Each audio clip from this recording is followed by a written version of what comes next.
안녕하세요. 오늘은 그녀의 믿음인가에 대하여 성경 공부를 진행하려고 합니다. 본문은 마가복음 5장 28절입니다. 이는 내가 그의 옷에만 손을 대어도 구원을 받으리라 생각함일러라. 아멘. 오늘 본문은 너무나 유명한 이야기입니다.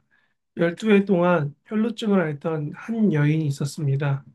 그 병은 단순한 질병이 아니라 그 여인의 삶 전체를 묶어두는 굴레였습니다. 당시 유대 사회에서 혈루증은 단순히 신체적인 병만 아니라 부정함이라는 그들과의 단절을 의미하였습니다. 레위기 15장에 따르면 여인의 유출은 부정한 상태로 여겼고 부정한 사람과 접촉하는 것은 다른 사람을 부정하게 만든다라고 이해했습니다. 그래서 이 여인의 병 때문에 이 여인은 사람들과의 관계가 단절되었습니다. 가족, 친척, 이웃과 정상적인 교제가 어려워졌고 예배에도 참석할 수 없습니다. 왜냐하면 스쳐도 부정해지니까요. 게다가 본문에 따르면 그는 많은 의원에게 많은 괴로움을 당했다라고 말합니다. 그러면서 그가 가진 모든 것도 다 허비했다라고 말합니다. 이 말은 다시 돌리면 말 그대로 몸도 마음도 재정도 다 잃어버린 상태가 되어버렸다는 겁니다. 그런데 이 여인이 예수님의 소문을 듣고 군중 속에 숨어 들어와서 예수님의 옷자락을 만졌습니다. 그리고 병이 나았습니다. 예수님은 내 믿음이 너를 구원하였다라고 5장 34절에 말씀하시지만 우리는 어떻게 이해해야 할까요? 정말로 이 여인의 믿음이 그 믿음 자체가 이 여인을 치유한 것일까요? 아니면 믿음은 단지 통로였고 치유의 실제 원인인 예수님의 권능이 있었을까요?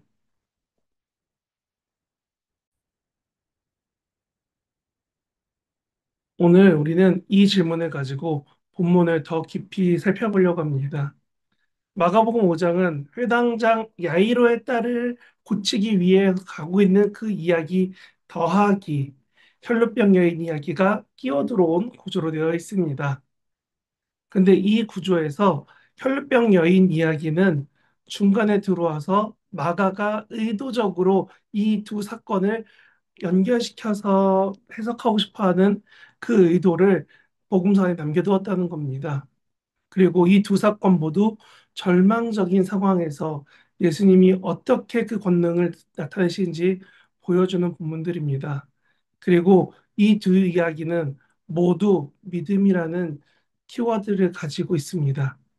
야이로에게는 예수님은 두려워하지 말고 믿기만 하라. 그러면 네 딸이 다시금 살아날 거다. 나을 거다. 혈병 여인에게는 내 믿음이 너를 구원하였다라고 말씀하십니다. 그러나 여기서 믿음은 단순히 인간의 의지적인 결단이라기보다는 예수님을 향한 신뢰와 의탁, 온전히 맡겨드림이 들어있다는 겁니다. 그렇다면 치유의 주제는 무엇입니까? 믿음을 가진 여인입니까? 믿음의 대상이신 예수님입니까? 본문을 자세히 읽어보면 여인은 믿음의 참 독특한 모습을 보여주고 있습니다. 첫 번째, 27절에서 예수님의 소문을 들었다고 합니다. 여인은 예수님의 말씀을 직접 들은 것도 아니고 제자들에게 부름받은 것도 아니고 단지 소문을 들었습니다. 그 믿음은 예수님을 전인격적으로 알기보다 제한된 정보 속에서 생겨난 기대였습니다. 그래서 그녀는 공개적으로 도움을 요청하지도 못했습니다. 군중 속에 숨어들어서 뒷모습에서 옷자락만 살짝 만졌습니다. 당시 율법상 부정한 자가 사람들의 밀집이 앞으로 나가는 것은 마치 모든 사람들이 다 부정해지기 때문에 매우 위험한 행동입니다.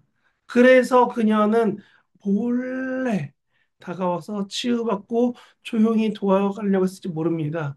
왜냐하면 스치면 본인은 그들 가운데서 격리되어야 되기 때문이죠.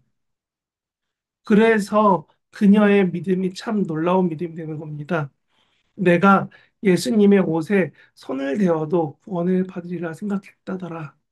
이때 생각했다라 말하는 엘레게는 사실 반복적으로 스스로 되뇌었다는 의미입니다. 아, 나을 거야, 나을 거야, 나을 거야, 나을 거야. 그러나 이 기대가 신학적으로 온전한 이해에 기초한 것은 사실 아니죠. 예수님의 권능을 단지 옷이라는 매개체에 연결시키려는 생각은 당시의 민속적인 치유관과도 닮아 있습니다. 결국 여인은 이 믿음을 가지고 완전하지 않은 이 믿음을 가지고 지식으로도 담대함으로도 신학적으로도 사실은 준비가 덜 되었지만 그런데 놀랍게도 하나 예수님은 이런 믿음을 꾸짖지 않으십니다. 오히려 칭찬하시죠. 내 믿음이 너를 구원하였다라고 회중 앞에서 선포하여 주십니다. 우리가 주목해야 될 것은 5장 30절입니다. 예수께서 그 능력이 자기에게서 나간 줄 스스로 아시고요. 여인의 손길이 예수님의 옷자락에 닿는 순간 듀나미스, 이 능력이 예수님에게서 나타나서 행하여집니다. 이 능력은 믿음의 에너지나 심리적 자기 암시가 아니라 하나님의 초자연적인 말도 안 되는 치유 능력입니다. 즉, 치유의 실제 원인인 여인의 심리적 결단이 아니라 예수님께서 그 권능이 행하여졌기에 치유가 일어났다는 믿음은 그 권능에 접속하는 통로가 되었을 뿐이라는 겁니다. 마치 전기 플러그를 콘센트에 꽂는 것처럼 플러그가 전기를 만들어내는 것이 아니라 전원으로부터 공급된 힘을 연결받는 것처럼 여인의 믿음은 그 플러그 역할을 하였고 생명의 전원은 예수님에게 있었던 겁니다. 여인은 그저 자신의 믿음을 연결시킨 것뿐이죠. 예수님의 반응은 참 흥미로웠습니다. 예수님이 그 상황에서 치유가 일어났다가 아니라 이렇게 말씀하시죠. 30절입니다. 누가 내 옷에 손을 대었느냐. 이미 치유가 되었는데 왜 그 여인을 불러내서 물어보실까요? 믿음을 공개적으로 확인하기 위해서입니다. 여인은 덜덜덜덜 떨며 사실을 고백합니다. 이 과정을 통해 그녀의 믿음은 은밀한 기대에서 공개적인 신앙 고백으로 바뀌게 된다는 겁니다. 그리고 그때 예수님은 병만 고치신 것이 아니라 그녀를 불러주시죠. 그녀를 따라라고요. 디가테르라고 말하는 이 따라는 사실은 이 여인이 정말 공동체 안에서 친밀하게 느껴질 만한 호칭으로 불러주는 겁니다. 그리고 이 호칭은 단절된 공동체 속에서 다시 하나님의 가족으로 받아들여진다라는 선언이 됩니다. 그래서 예수님은 이 선언을 통해서 구원이라는 이 행동이, 이 역할이, 이 모습들이 단순히 병의 완치뿐만이 아니라 영적으로, 사회적으로 이 여인이 회복한 데까지 포함하고 있는 구원이라고 말하는 겁니다. 그래서 우리는 이 여인의 믿음을 통해서 하나씩 바라봐야 됩니다. 먼저는 예수님께 나아간 결정적인 요소, 그러나 이 믿음은 주체가 아니었다라는 겁니다. 믿음이 그녀의 치유가 이루어질 수 있도록 도왔지만 믿음의 대상이신 예수님이 치유하신 것이지 여인의 믿음이 여인을 치유했다가 아니라는 겁니다. 두 번째로 여인의 믿음은 분명히 완전하지 않았습니다. 그런데 주님은 그 여인의 믿음을 칭찬하며 받아주셨습니다. 이는 오늘 우리의 믿음이 크고 완전해야만 은혜 받는다라는 우리의 오해를 다시금 회복시키는 좋은 표현입니다. 구원은 전 인격적인 회복이 되기 때문입니다.